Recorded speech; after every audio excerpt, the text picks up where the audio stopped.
Shalom, selamat sore Bapak Ibu Saudara-saudari yang terkasih dimanapun Anda berada. Selamat sore kami ucapkan, kita bertemu kembali di dalam waktu yang indah ini. Kita sudah memasuki di dalam hari-hari mendekati Yesus menuju ke Kalvari. Mari kita mau senantiasa ikut merasakan bagaimana penderitaan Yesus karena memikul segala kesalahan dan dosa kita. Dia relakan dirinya untuk menebus kita umatnya semuanya.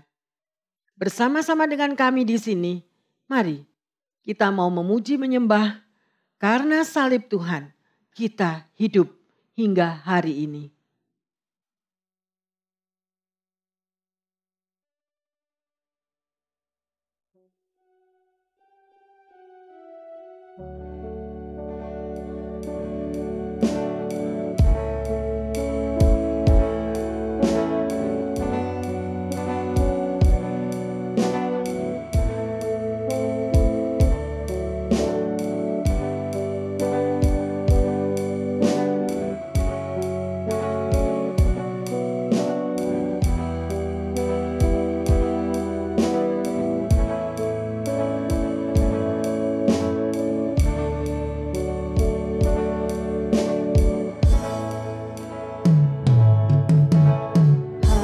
Kau Tuhan hidupku, Kau berikan hidup yang baru. Darah-Mu menyucikan, pulihkan hatiku, ku nyatakan Kaulah segalanya. Engkaulah sumber pengharapan, kuasa-Mu sanggup menyembuhkan. Jiwaku pun berserah hanya kepadamu, Yesus, Kaulah segalanya.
Tuhan, Kau datang, tunjukkan ku jalan, tunjukkan ku jalan. Terima kasih buat cinta-Mu yang tanpa batas. Kau berikan hidup-Mu, jadikan ku berharga. Terima kasih buat cinta-Mu yang tanpa batas. Kau berikan hidup-Mu, jadikan aku indah. Terima kasih. Amin. Terima kasih buat cinta-Mu yang tanpa batas.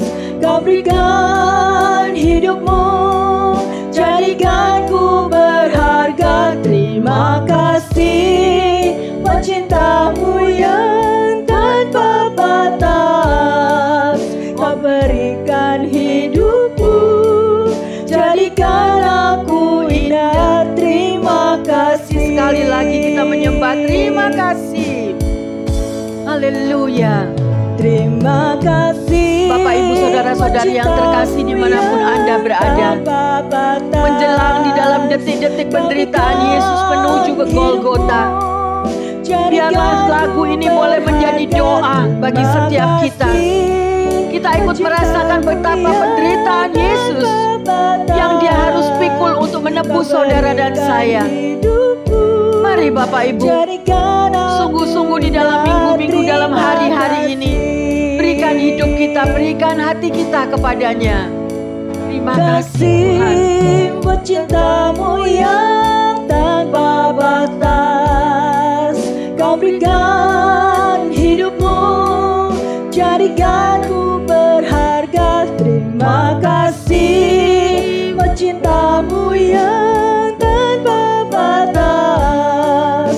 Kau berikan hidup-Mu, jadikan aku indah. Terima kasih. Jadikan aku indah Tuhan. Kau berikan hidup-Mu, jadikan aku indah. Terima kasih. Kau berikan hidup-Mu, Kau berikan hidup-Mu, jadikan aku indah. Terima kasih.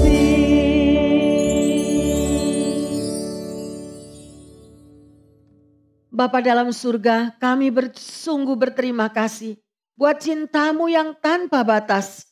Kau jadikan hidup kami menjadi berharga ya Tuhan. Kau berikan hidup-Mu. Sungguh. Sehingga di dalam penyalipan-Mu itu untuk menebus salah dosa kami. Engkau korbankan segala-galanya bagi kami. Bapa dalam surga, sungguh kami bersyukur ya Bapa. Kembali kami belajar pada sore hari ini di dalam memperingati hari-hari penderitaan-Mu ke Kalvari. Urapi hamba-Mu dan urapi dimanapun semua pendengar akan firman-Mu ini berada.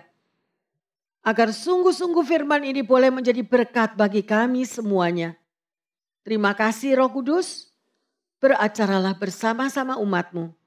Di dalam nama Tuhan Yesus, kami berdoa. Haleluya. Amin.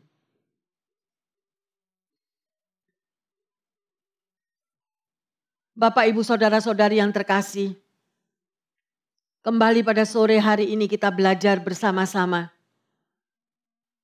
Terlebih menjelang penderitaan Yesus untuk menebus segala salah dosa yang sudah kita perbuat. Dan judul khotbah pada sore hari ini adalah doa Yesus di Taman Getsemani. Mari kita mau baca bersama-sama. Di dalam Matius 26 ayat 36 sampai yang ke-39. Maka sampailah Yesus bersama-sama murid-muridnya ke suatu tempat yang bernama Getsemani. Lalu ia berkata kepada murid-muridnya, "Duduklah di sini sementara, aku pergi ke sana untuk berdoa." Dan ia membawa Petrus dan kedua anak Zebedus sertanya. Maka mulailah ia merasa sedih dan gentar. Lalu katanya kepada mereka, "Hatiku sangat sedih, seperti mau mati rasanya. Tinggallah di sini dan berjaga-jagalah dengan aku." Maka ia maju sedikit, lalu sujud dan berdoa. Katanya, "Ya Bapakku, jikalau sekiranya mungkin, biarlah cawan ini lalu daripadaku. Tapi janganlah seperti yang kukehendaki, melainkan seperti yang Engkau kehendaki." Haleluya. Mari kita resapi kata-kata yang ada di dalam firman ini.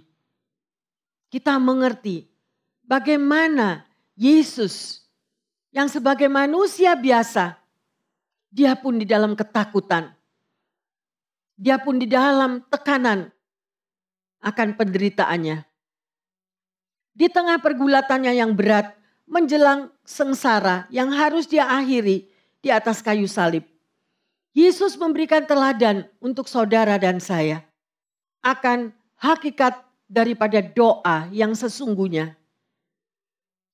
Jika kita simak baik-baik, di dalam doanya terdapat ketegangan antara kehendaknya dan kehendak Bapa.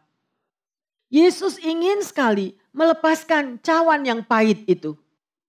Namun keputusan ada di dalam tangan Bapanya.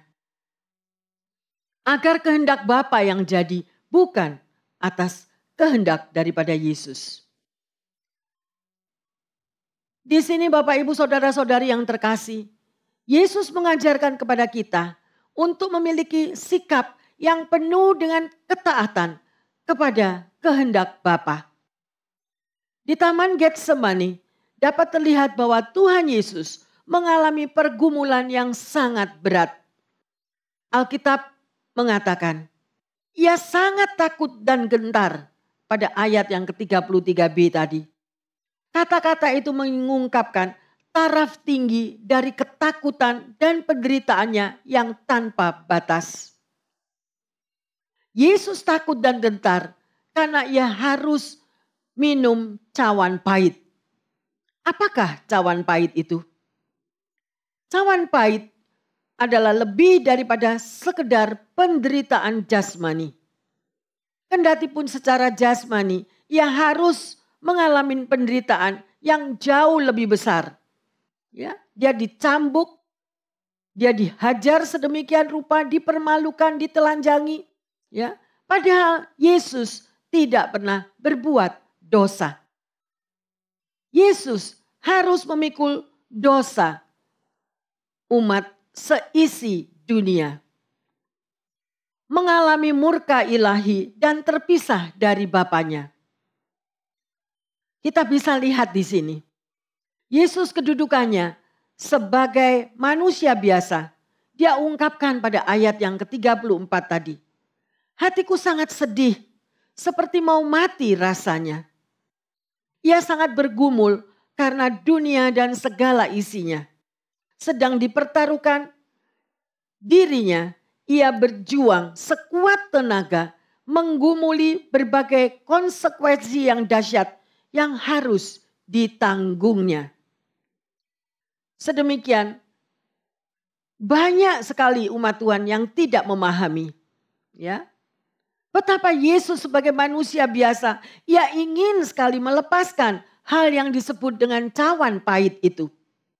Tetapi ia harus meminumnya sampai pada tetes yang terakhir.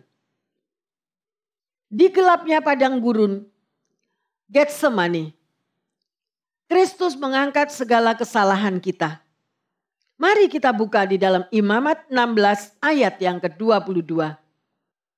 Demikianlah kambing jantan itu harus mengangkut segala kesalahan Israel ke tanah yang tandus. Dan kambing itu harus dilepaskan di padang gurun. Saudara mengerti akan ayat ini? Ya. Mari supaya lebih jelas lagi kita baca di dalam Yesaya 53 ayat yang ke-6. Kita sekalian sesat seperti domba. Masing-masing kita mengambil jalannya sendiri. Tetapi Tuhan telah melimpahkan kepadanya kejahatan kita sekalian. Ya. Semua salah dosa kita ditimpakan kepada Yesus. Mari kita lanjut. Di dalam Yesaya 53 ayat yang ke-3 dan ke-4. Ia dihina dan dihindari orang. Seorang yang penuh kesengsaraan dan yang biasa menderita kesakitan. Ia sangat dihina sehingga orang menutup mukanya terhadap dia. Dan bagi kita pun, dia tidak masuk hitungan. Tetapi sesungguhnya, penyakit kitalah yang ditanggungnya, dan kesengsaraan kita yang dipikulnya. Padahal kita mengira dia kena tulah, dipukul dan ditindas Allah. Jelas Bapak Ibu Saudara-saudari terkasih. Segala salah dosa kita, semua apa yang sudah kita perbuat, semuanya harus Yesus pikul dan tanggung sampai di Golgota. Ya. Seorang bernama Spurgeon menulis The Agony in Gethsemane. Di situ dikatakan betapa kontrasnya antara Taman Eden dan Taman Getsemani. Mungkin kita tidak mengerti bahwa di suatu taman di dalam Adam pada waktu penciptaan yang pertama. Adam karena berbuat dosa, maka umat semuanya menjadi rusak. Ya, Adam jatuh di dalam dosa. Tetapi di taman yang lain, yaitu Taman Getsemani, yaitu penderitaan daripada Adam yang kedua, Yesus Kristus, kita dipulihkan kembali. Getsemani menyediakan obat penyakit yang disebabkan oleh buah terlarang di Eden. Di Taman Eden, Adam jatuh ke dalam dosa dan membawa kehancuran bagi manusia. Kristus mengambil bagi dirinya sendiri dosa semua umatnya manusia untuk menyelamatkan kita dari segala dosa yang sudah terjadi. Kita mau lihat di dalam 1 Korintus 15 ayat 45. Seperti ada tertulis, manusia pertama, Adam menjadi makhluk yang hidup. Tetapi Adam yang akhir menjadi roh yang menghidupkan. Amin. Adam yang terakhir menjadi roh yang menghidupkan. Ya, sungguh luar biasa. Kita lanjut di dalam Roma 5 ayat ke-19. Jadi sama seperti oleh ketidaktaatan satu orang, semua orang menjadi orang berdosa. Demikian pula oleh ketaatan satu orang, semua orang menjadi orang benar. Haleluya, ketaatan satu orang, kesalahan semua orang menjadi dibenarkan. Betapa besar, itulah Yesus Kristus yang disebut Juru Selamat dunia. Mari kita melihat keadaan Yesus di dalam Lukas 22 ayat yang ke-44. Ia sangat ketakutan dan makin bersungguh-sungguh berdoa. Peluhnya menjadi seperti titik-titik darah yang bertetesan tanah. Kita bisa melihat betapa penderitaan Yesus sampai keringatnya itu menjadi titik-titik darah. Mungkin kita bisa melihat, pernahkah di dalam penderitaan saudara dan saya, apapun masalah, problem yang terjadi, itu sudah membuat kita mengalami seperti Yesus, bahwa keringat kita juga mengeluarkan seperti darah. Saya rasa tidak ada seorang pun. Ya, oleh karena itu Yesus di dalam manusia, keadaan manusia biasa, dia menderita yang sangat amat luar biasa. Ya. Kemudian Kristus menjadikan Yesus sebagai penanggung dosa di Taman Getsemani itu. Ya. Yesus bergumul luar biasa. Seorang bernama Joseph Hart, dia mengubah sebuah lagu pada tahun 1768 yang berisikan kata-kata, sering kali kita berbicara tentang darah Yesus. Namun betapa sedikitnya kita yang mengerti arti dari darah Yesus itu. Tentang penderitaan Yesus yang begitu besar. Para malaikatnya pun tak sepenuhnya memahaminya. Pandanglah penderitaan anak Allah. Rintihan, erangan, peluhnya dengan darah. Kasih Allah yang sedemikian tak terhingga. Yesus, kasih-Mu yang Engkau miliki sungguh luar biasa bagi umat-Mu. Itu adalah gubahan dari seorang Joseph Hart, ya, dirangkaikan menjadi sebuah lagu yang indah pada tahun 1768. Mari kita bersama-sama melihat doa Yesus di Matius 26 ayat 38 dan 39. Lalu katanya kepada mereka, "Hatiku sangat sedih seperti mau mati rasanya. Tinggallah di sini dan berjaga-jagalah dengan aku." Maka ia maju sedikit lalu sujud dan berdoa. Katanya, "Ya Bapakku, jikalau sekiranya mungkin, biarlah cawan ini lalu daripadaku. Tetapi janganlah seperti yang kukehendaki, melainkan seperti yang Engkau kehendaki." Yesus yang sebagai manusia biasa, di dalam dia mengalami penderitaan yang sangat parah, dia tidak lari kemana-mana. Tetapi dia datang kepada Bapaknya. Sebagai manusia dia merasakan tekanan yang luar biasa. Seolah-olah dia mau mati rasanya. Ya. Oleh karena itu Yesus juga merasakan bagaimana penderitaan saudara dan saya. Di saat-saat kita penuh dengan tekanan. Di saat-saat kita juga pernah mengalami rasa putus asa. Yesus sudah mengalami terlebih dahulu. Ya. Peluh yang luar biasa digambarkan oleh Lukas di dalam Alkitab adalah karakteristik dari kondisi goncangan di dalam diri orang yang menderita. Ya, yang sedang di dalam bahaya, yang akan segera menjatuhkannya dan bahkan akan mematikan dia. Ya. Tuhan kita Yesus Kristus menemukan dirinya sendiri di dalam kondisi yang sangat berat. Mari kita lihat di dalam Ibrani 5 ayat yang ke-7. Dalam hidupnya sebagai manusia, ia telah mempersembahkan doa dan permohonan dengan ratap tangis dan keluhan kepada Dia yang sanggup menyelamatkan dia dari maut. Dan karena kesalehannya, ia telah didengarkan. Amin. Ya, Yesus pun berdoa kepada Bapa di surga. Oleh karena itu saya menghimbau sebagai umat Tuhan, sebagai anak Tuhan, mari kita membiasakan bahwa doa itu sebagai satu nafas hidup kita. Untuk kita boleh bergaul akrab dengan Tuhan. Dan kita akan bisa melihat ada apa di balik doa itu. Ada kuasa yang dahsyat di balik doa itu. Seperti Yesus sendiri memberikan satu teladan yang luar biasa bagi kita semua. Ya, Yesus telah mempersembahkan doa dan permohonan dengan ratap tangis dan keluhan kepada Bapanya. Karena kesalehannya, ia telah didengarkan. Ya. Kita bisa melihat betapa pentingnya doa Yesus di Taman Getsemani itu. Puji Tuhan, doa-doanya di Taman Getsemani dikabulkan. Mari kita lihat di dalam Lukas 22 ayat 43. Maka seorang malaikat dari langit menampakkan diri kepadanya untuk memberi kekuatan kepadanya. Seorang malaikat dari langit dikirimkan memberi kekuatan kepada Yesus. Amin. Ya, kita jelas membacanya dan tertulis di tempat Lukas ini tadi. Mari kita lanjut di dalam Yesaya 53 ayat yang kelima. Tetapi dia tertikam oleh karena pemberontakan kita. Dia diremukkan oleh karena kejahatan kita.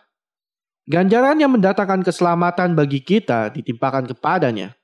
Dan oleh bilur-bilurnya kita menjadi sembuh. Amin. Ya, Bapak Ibu Saudara-saudari terkasih, bacalah firman Tuhan ini, resapi, rekam di dalam hati kita. Di dalam penderitaan kita yang kita alami, Yesus sudah merasakan terlebih dahulu. Ya, apapun di dalam kesakitan kita, bahwa ada bilur-bilur darah Yesus yang sanggup menyembuhkan, yang sanggup memulihkan. Amin. Kita bisa mendengar kesaksian seorang pilot yang bertempur. Dia adalah seorang wanita. Pada tahun 2001, seorang pilot tempur perempuan yang bernama Heather Penny diberi tugas untuk menabrakkan pesawatnya ke pesawat United Airlines 93. Yang diduga sudah dan sedang dikuasai oleh pembajak. Tindakan yang dikenal dengan misi kamikaze ini sangat menggemparkan dunia. Karena diduga Heather bisa saja menewaskan ayahnya yang menjadi pilot dari pesawat United Airlines tadi. Ia siap mengorbankan dirinya dan dengan hubungan ayahnya yang tercinta demi mengemban tugas negara yang begitu berat supaya dia bisa menyelamatkan banyak nyawa. Ya. Namun akhirnya ia tidak tewas karena para penumpang pesawat UE tadi melawan para pembajak dan membelokkan pesawat tersebut hingga jatuh di Pennsylvania. Berita header di atas tersebut memanglah berita yang menegangkan. Namun tidak sebanding dengan berita yang mencekam, yang menggentarkan, yaitu Yesus Kristus Putra Allah bergumul, mengorbankan dirinya dan melepaskan hubungannya dengan Bapanya di surga untuk menyelamatkan umatnya manusia dari kutuk dosa. Sungguh luar biasa. Yesus menjalankan misi ini hingga tuntas. Ketaatannya memikul salib menuju Golgota.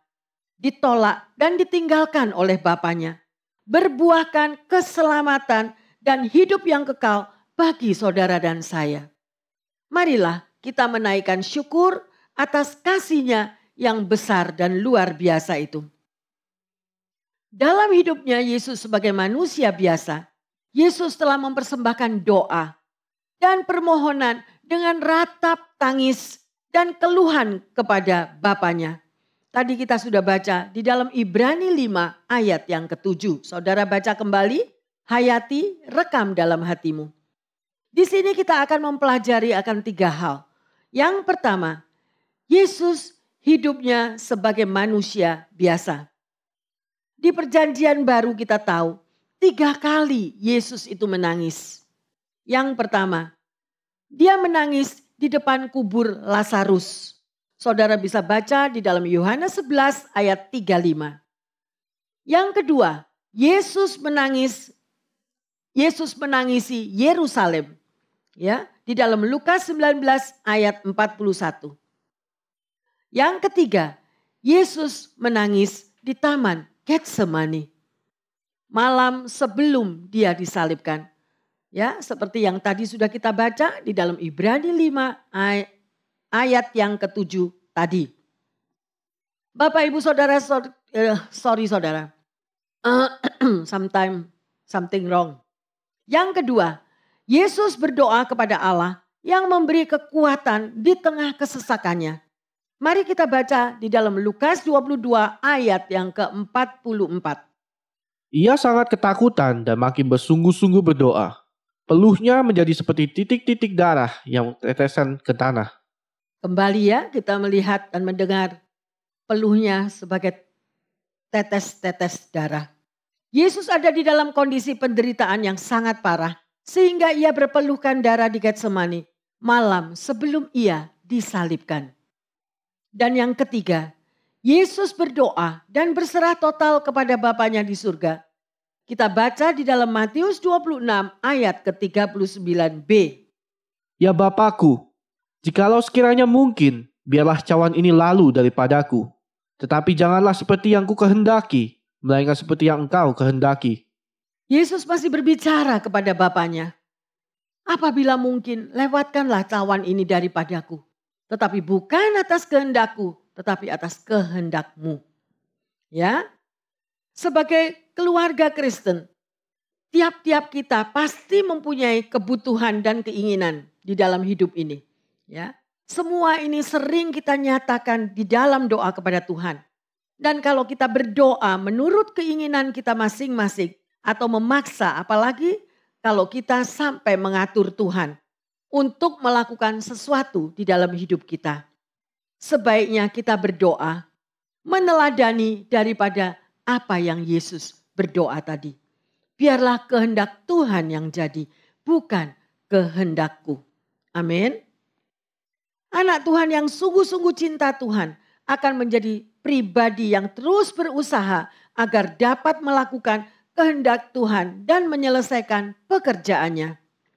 Meneladani apa yang Yesus sudah lakukan sampai pada detik terakhir di dalam hidupnya. Hanya melakukan sesuai dengan kehendak Bapanya. Amin. Ada cerita, kisah nyata. Robert dan Nancy dikaruniai seorang anak tunggal yang bernama Rosa dan berusia 15 tahun. Dokter menemukan Rosa menderita kanker darah di dalam tahap yang keempat. Betapa syok kedua orang tuanya mendengar akan berita tersebut. Dan pada suatu hari keadaan Rosa melemah dan bertambah buruk sehingga dia menjadi koma. Dokter mengatakan kepada orang tuanya untuk mempersiapkan segala sesuatu untuk yang terbaik apabila Rosa dipanggil pulang oleh Tuhan. Memang terlihat keadaan Rosa tidak tertolong. Ya, seperti apa yang didiagnos oleh dokter itu tadi. Tetapi Robert dan Nancy, dia berdoa, mereka tumpang tangan kepada anaknya Rosa. Dan mereka teringat akan doa Yesus di Getsemani. Mereka memohon yang terbaik bagi anaknya. Apabila mungkin Rosa bisa disembuhkan, biarlah kehendak Tuhan yang jadi. Ya, jadi mereka benar-benar berpasrah dan berserah total serta mempercayakan Rosa di dalam tangan Tuhan yang menciptakannya. Mereka teringat akan firman Tuhan juga yang mengatakan, barang siapa yang takut akan kehilangan nyawanya, maka dia akan kehilangan nyawanya. Setelah itu mereka berdua mengucap syukur dan mengembalikan Rosa di dalam tangan Tuhan. Karena Tuhan tahu yang terbaik bagi hidupnya Rosa. Setelah 3 hari kemudian, Rosa sadar kembali dari komanya. Dan di dalam hari-hari yang selanjutnya, keadaan Rosa semakin membaik. Setelah sebulan Rosa dirawat di rumah sakit, dokter menyatakan ada suatu keajaiban terjadi akan kesehatan Rosa dan dia diperbolehkan pulang ke rumah. Puji Tuhan. Bukankah ini suatu mujizat di balik doa untuk menyerahkan total kepada Tuhan dan mengizinkan kehendak Tuhan yang jadi di dalam hidup saudara dan saya. Ya, kita mau meneladani doa Yesus di Getsemani. Ya, maka kuasa mujizat Tuhan akan terjadi. Sungguh luar biasa. Mari kita lihat seperti tadi yang tertulis di dalam Lukas 22 ayat yang ke-43. Bahwa Yesus bahwa Yesus Bapa mengirimkan seorang malaikat untuk menguatkan Yesus. Ingatlah, yang pertama, Yesus pada waktu itu keadaannya sebagai manusia. Yang kedua, pergumulan Yesus saat itu betul-betul luar biasa. Sehingga Allah merasa perlu untuk menguatkannya dengan kehadiran seorang malaikat. Yang ketiga, di sini kita bisa tahu asal kita mau berdoa dengan tekun, Tuhan pasti akan memberikan kekuatan kepada kita umatnya. Dan di sini kita bisa melihat bagaimana doa Yesus itu sungguh memberikan kekuatan, keberanian, dan kemenangan. Mari kita bersama-sama baca di dalam Matius 26 ayat 45 dan 46. Sesudah itu ia datang kepada murid-muridnya dan berkata kepada mereka, tidurlah sekarang dan istirahatlah. Lihat, saatnya sudah tiba bahwa anak manusia diserahkan ke tangan orang-orang berdosa. Bangunlah, marilah kita pergi. Dia yang menyerahkan aku sudah dekat. Haleluya. Sejarah perjalanan Yesus ya, kita bisa melihat bahwa Yesus akan diserahkan dan waktunya sudah dekat. Tadinya Yesus berlutut dalam doa, tetapi sekarang dia bangkit dan berdiri dan menghadapi para penangkapnya dengan berani. Seorang hamba Tuhan bernama William Barclay berkata, Yesus bangkit dari lututnya untuk menghadapi pertempuran kehidupan. Itulah gunanya doa. Dalam doa, seseorang berlutut di hadapan Allah supaya dia bisa berdiri tegak di hadapan manusia. Di dalam doa, seseorang doanya masuk ke surga supaya ia bisa menghadapi pertempuran di bumi. Amin. Ya, sungguh dahsyat. Matius 26 ayat yang ke-43. Dan ketika ia kembali pula, ia mendapati mereka sedang tidur sebab mata mereka sudah berat. Yesus mendapati murid-muridnya sedang tidur, ya. Karena matanya sudah berat. Mereka juga ditegur oleh Yesus karena mereka tidak berdoa, tetapi mereka tertidur. Di dalam keadaan normal, kita memang harus memberikan apa yang dibutuhkan oleh tubuh kita. Seperti makan, minuman, istirahat, dan sebagainya. Tetapi di dalam situasi dan kondisi tertentu yang bersifat darurat, kita harus bisa mengabaikan kebutuhan jasmani kita. Ya, seorang tentara yang perlu makan, minum, dan istirahat. Tetapi ada saat di mana ia sedang betul-betul terlibat di dalam satu pertempuran, di mana semua kebutuhan jasmani itu harus disangkal untuk sementara waktu. Ya, dan mereka harus berperang. Calvin mengatakan bahwa di dalam situasi dan kondisi, setan selalu menemukan cara untuk membuat kita melupakan dan mengabaikan Tuhan. Sehingga kita tidak berdoa. Ya, kita merasakan kita tidak butuh Tuhan karena semuanya sudah terlengkapi. Ya, sedemikian rupa Bapak Ibu Saudara terkasih. Kalau semua keadaan di sekeliling kita itu berjalan lancar, kita merasa sangat sulit. Mengapa kita mesti berdoa?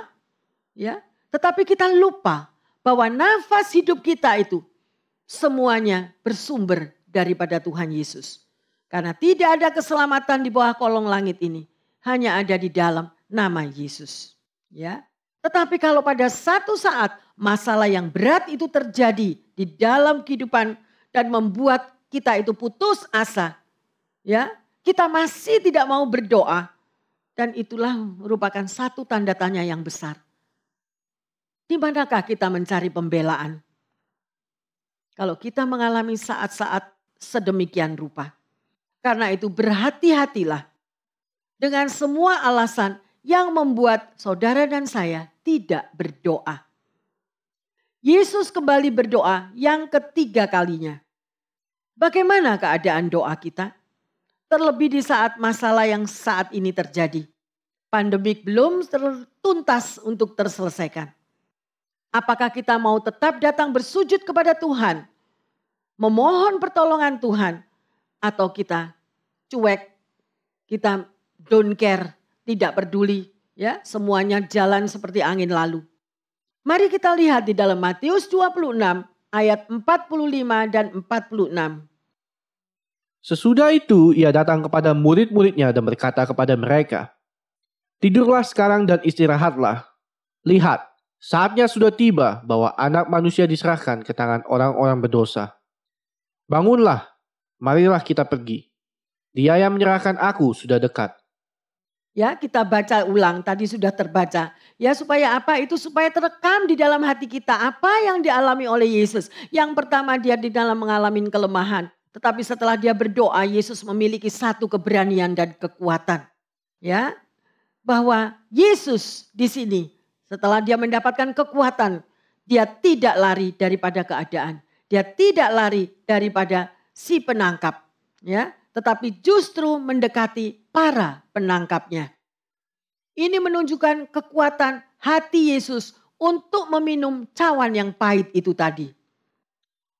Dia tidak lagi takut, dia menjadi kuat dan berani menghadapi apapun yang terjadi di hadapannya. Ya, sungguh itu adalah sesuatu yang sangat luar biasa. Tetapi bagaimana dengan murid-muridnya? Mari kita lihat di dalam Matius 26 ayat 56b. Lalu semua murid itu meninggalkan dia dan melarikan diri. Murid-murid semuanya meninggalkan dia dan melarikan diri. Bagaimana dengan kita semua?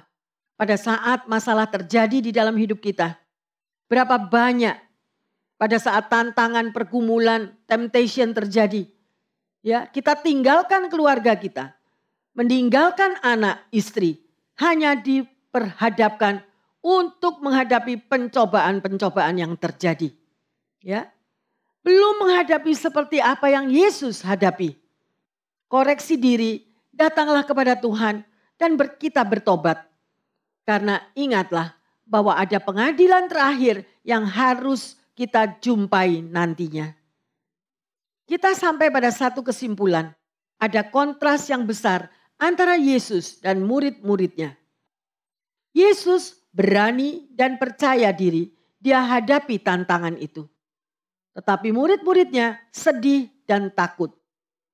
Yesus bergumul di dalam doa, dia mengalami kemenangan.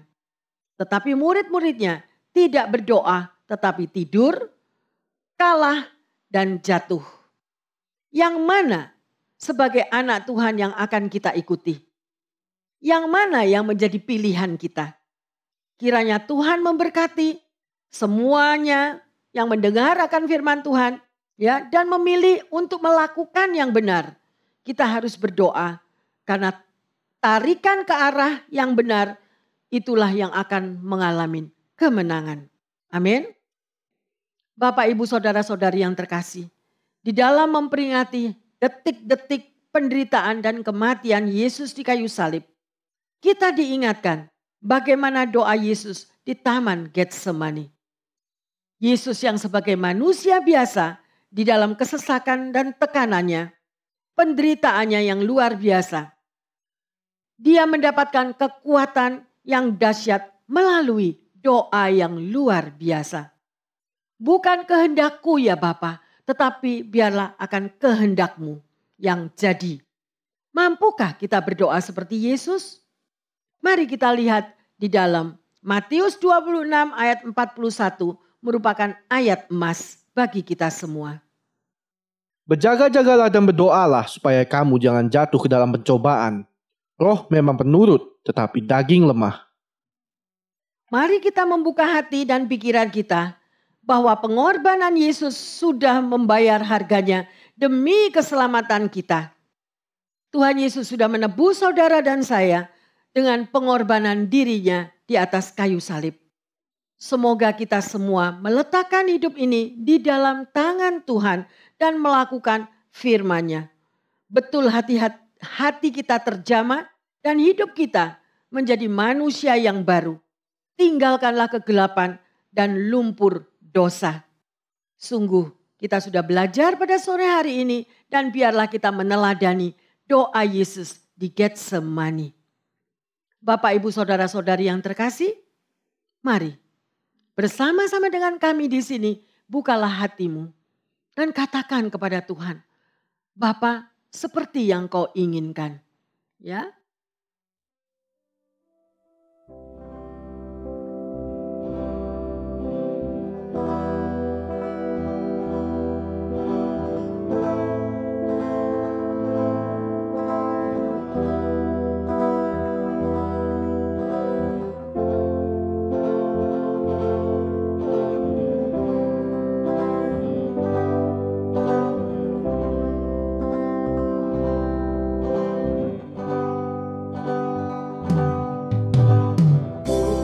Dengan barang fana kau membayar dosaku, dengan darah yang mahal tiada noda dan celah, bukan dengan emas perak kau menebus diriku, oleh segenap kasih dan pengorbananmu, kau telah mati dan tinggalkan cara hidupku yang lama.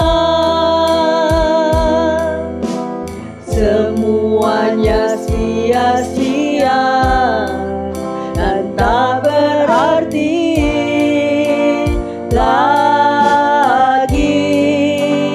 Hidup ini ku letakkan, yes Lord, pada mezbah-Mu ya Tuhan.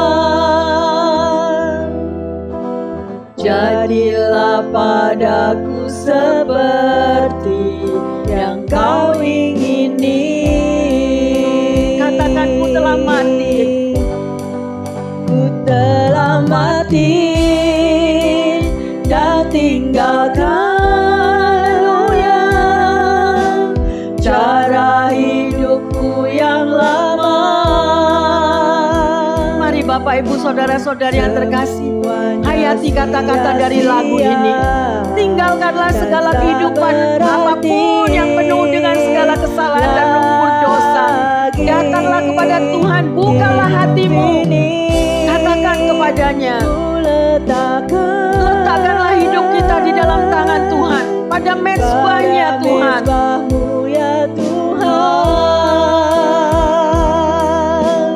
Jadilah padaku seperti yang kau ingini. Katakan sekali lagi, sungguh-sungguh ku telah mati dan tinggalkan. Ku telah mati. Terima kasih Bapa. Biarlah Biarlah di dalam detik-detik penderitaanmu ke kayu salib boleh menyadarkan kami semua betapa berdosanya kami ini, betapa banyaknya salah dan dosa yang telah kami perbuat. Kami mau kembali kepadamu ya Tuhan. Ampuni kami, ampuni kami. Mampukan kami untuk meletakkan hidup ini di dalam tangan-Mu ya Tuhan, pada mezbah-Mu ya Bapa. Terima kasih Tuhan, terimalah umat-Mu kembali. Terima kasih Yesus. Jadilah padaku seperti yang kau ingini. Katakan saudara, jadilah padaku. Jadilah padaku seperti yang kau ingini. Jadilah padaku. Jadilah padaku seperti yang kau ingini.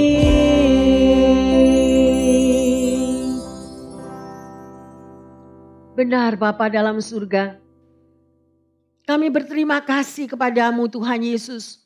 Engkau sudah memberikan teladan yang luar biasa di dalam doa di Getsemani ini. Agar kami sebagai umat-Mu mampu berdoa seperti Engkau. Menyerahkan segala kelemahan, beban, persoalan hidup ini. Bukan dengan kehendak kami ya Bapa, tetapi biarlah kehendak-Mu yang jadi. Dan kami berserah total. Karena hanya kekuatan dan kuasa-Mu saja yang boleh terjadi di dalam hidup umat-Mu. Ampuni segala salah dosa kami. Dan biarlah di dalam kami memperingati penderitaan-Mu ini di salib Kalvari. Hidup kami diperbaharui. Kami tidak mau lagi jatuh di dalam dosa ya Tuhan. Mampukan umat-Mu. Biarlah kami selalu mau bersekutu dengan Roh-Mu yang hidup. Dan biarlah kami boleh meletakkan hidup kami di atas mezbah-Mu ya Bapa.